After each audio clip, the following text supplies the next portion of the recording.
Hi dear students, NEET ವಿದ್ಯಾರ್ಥಿಗಳಿಗೆ ಒಂದು good news ನಿಮ್ಮೆಲ್ಲರಿಗೂ ಆಲ್ರೆಡಿ ಗೊತ್ತಾಗಿರುತ್ತೆ. ಬಟ್ ಅಫಿಷಿಯಲ್ ಆಲ್ಮೋಸ್ಟ್ ಕನ್ಫರ್ಮ್ ಆಗಿರುವಂಥದ್ದು, ನಮ್ಮ ಕರ್ನಾಟಕದಲ್ಲಿ ಒಟ್ಟಾಗಿ 8 ಸರ್ಕಾರಿ ವೈದ್ಯಕೀಯ ಕಾಲೇಜಸ್ಗಳಿಗೆ ಸೀಟ್ಗಳನ್ನು ಹೆಚ್ಚಳ ಮಾಡಿದ್ದಾರೆ. ಅಂದರೆ 50 ಸೀಟ್ಗಳು ಅಂದರೆ ಆಲ್ಮೋಸ್ಟ್ 400 ಸೀಟ್ಸ್ಗಳಲ್ಲಿ ಹೆಚ್ಚಳ ಆಗಿರುವಂಥದ್ದು.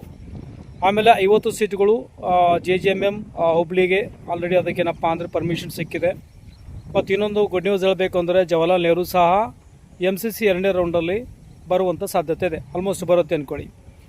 ಈಗ ನೆಕ್ಸ್ಟ್ ಏನಪ್ಪ ಅಂತಂದರೆ ನಮ್ಮ ಹತ್ರ ಏನಾಗುತ್ತೆ, ಈಗ KEನಲ್ಲಿ ಏನು ಸೀಟ್ ಹೆಚ್ಚಳ ಆಗಿದೆಯೋ ಅದನ್ನೆಲ್ಲ ಕನ್ಸಿಡರ್ ಮಾಡಿ ಇಂಪ್ಲಿಮೆಂಟ್ ಮಾಡಿ ಮತ್ತು ಯೂಸಲಿ ಇನ್ನೊಂದು ಸಲ ರೀರನ್ ಮಾಡ್ತಾರೆ. ರೂಲ್ಸ್ ಪ್ರಕಾರ ಏನಪ್ಪ ಅಂತಂದರೆ ಸೀಟ್ ಹೆಚ್ಚಳ ಆದರೆ ಇನ್ನೊಂದು ಸಲ ಆ್ಯಡ್ ಮಾಡೋಕ್ಕೆ ಕೊಡೋಲ್ಲ. ಅವ್ರು ಏನಂತಾರೆ, ಇನ್ನೊಂದು ಸಲ ಪ್ರೊಸೆಸಿಂಗ್ ಇನ್ನೊಂದು ಸಲ ಮಾಡಿ ರಿಸಲ್ಟ್ ಅನೌನ್ಸ್ ಮಾಡ್ಬೋದು. ಆ್ಯಡ್ ಮಾಡೋಕ್ಕಂತೂ ಬಿಡೋಲ್ಲ, ಯಾಕಂದರೆ ಹೊಸ ಕಾಲೇಜ್ ಬಂದರೆ ಮಾತ್ರ ಆ್ಯಡ್ ಮಾಡೋಕ್ಕೆ ಬಿಡ್ತಾರೆ, ಇದು ನೆನಪಿರಲಿ. ಸೊ ಈಗ ಈ ಒಂದು ಸೀಟ್ಗಳು ಬಂದ ನಂತರ DME ಏನು ಮಾಡ್ತಪ್ಪ ಅಂದರೆ ಆ್ಯಸ್ ಪರ್ ದ ಕೆಟಗರಿ ಏನು ಪರ್ಸೆಂಟೇಜ್ ಇದೋ ಅದ್ರ ಮುಖಾಂತರ ಸೀಟ್ಗಳನ್ನು ಹಂಚಿಕೆ ಮಾಡಲಾಗುತ್ತೆ. ಹಾಗಾಗಿ ಕೆಟಗರಿ ವೈಸ್ ನಾವು ಮಿನಿಮಮ್ 1,000ರಿಂದ 2,000ವರೆಗೂ ವೇರಿಯೇಷನ್ ಆಗುವಂಥ ಸಾಧ್ಯತೆ ಇದೆ. ಯಾರಿಗೆಲ್ಲ 1,000ರಿಂದ ಮಿಸ್ ಆಗಿರುವಂಥದ್ದು ಮ್ಯಾಕ್ಸಿಮಮ್ ಆ ವಿದ್ಯಾರ್ಥಿಗಳಿಗೆ ಸಿಗುತ್ತೆ.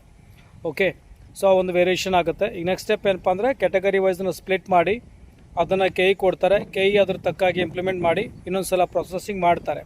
ಓಕೆ, ಬಟ್ ಆ್ಯಡ್ ಮಾಡೋಕ್ಕಂತೂ ಬಿಡೋಲ್ಲ, ನೆನಪಿರಲಿ. ಬಟ್ ರೀರನ್ ಅಂತೂ ಮಾಡಿ ಪಬ್ಲಿಷ್ ಮಾಡ್ತಾರೆ. ಅದು MCC ರಿಸಲ್ಟ್ ಬಂದ ನಂತರ, ಅಲ್ಲಿವರೆಗೂ ಇವ್ರು ರಿಸಲ್ಟ್ ಯೂಸಲಿ ಪಬ್ಲಿಷ್ ಮಾಡಲ್ಲ. ಮತ್ತು ಜವಾಹರ್ಲಾಲ್ ನೆಹರು ಸಂಬಂಧಪಟ್ಟ ಹಾಗೆ 2ನೇ ರೌಂಡಲ್ಲಿ ಬರುವಂತಹ ಸಾಧ್ಯತೆ ಇದೆ.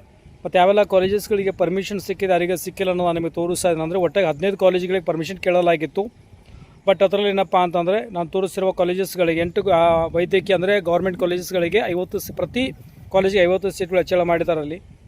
ಓಕೆ, ಸೊ ಮತ್ತು ನೆಕ್ಸ್ಟ್ ಸ್ಟೆಪ್ ಹೇಳಬೇಕು ಅಂತಂದರೆ, ಮತ್ತು ಇನ್ನೊಂದು ಇವತ್ತು ಯಾರೆಲ್ಲ ಚಾಯ್ಸಸ್ ಮಾಡಿಲ್ಲ KCG ಕೋರ್ಸ್ ಆಗಿರ್ಬೋದು, ಆಯುರ್ವೇದಿಕ್ ಆಗಲಿ ಮತ್ತು ಆಮೇಲೆ ಹೋಮಿಯೋಪತಿ ಆಗಲಿ ದಯವಿಟ್ಟು ಮಾಡಿ, ಯುನಾನಿ ಆಗಲಿ MBBS ಮತ್ತು ಡೆಂಟಲ್ ವಿದ್ಯಾರ್ಥಿಗಳು ವೇಟ್ ಮಾಡಲೇಬೇಕಾಗತ್ತೆ. MCC ರೌಂಡ್ 2 ರಿಸಲ್ಟ್ ಬರೋವರೆಗೂ. ನಂತರ ನಮ್ಮ ಹತ್ರ ರಿಸಲ್ಟ್ ಯೂಸಲಿ ಬರುತ್ತೆ. ಓಕೆ, MCC ಇವತ್ತು ಸ್ಟಾರ್ಟ್ ಆಗುತ್ತೆ. ಆಪ್ಷನ್ ಉಂಟು, ನಾಳೆ ಸ್ಟಾರ್ಟ್ ಆಗುವಂಥದ್ದು.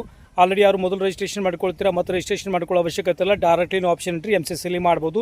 ಫ್ರೆಶ್ ಆಗಿ ಆಪ್ಷನ್ ಎಂಟ್ರಿ ನೀವು ಅಲ್ಲಿ ಮಾಡ್ಕೊಳ್ಬೋದು. ಓಕೆ, 2 ಕಡೆ ಸೀಟ್ ಸಿಕ್ಕರು ಸಹ ನಿಮಗೆ ಬೇಕಾಗಿರೋದು ಕಡೆ ಸೀಟ್ನ ಪಡ್ಕೊಂಡು ಇನ್ನೊಂದು ಕಡೆ ನೀವು ಬೇಕಾದರೆ ಬಿಡಬಹುದು. ಓಕೆ, ಎನಿವೆ ಇದರದ್ದು ಅಪ್ಡೇಟ್ ನೀಡ್ತಾ ಇರ್ತಾನೆ. ಮತ್ತಷ್ಟು ನಮ್ಮ ವಿಡಿಯೋದಲ್ಲಿ. ಚಲೋ, ಟೇಕ್ ಕೇರ್, ಬಾಯ್.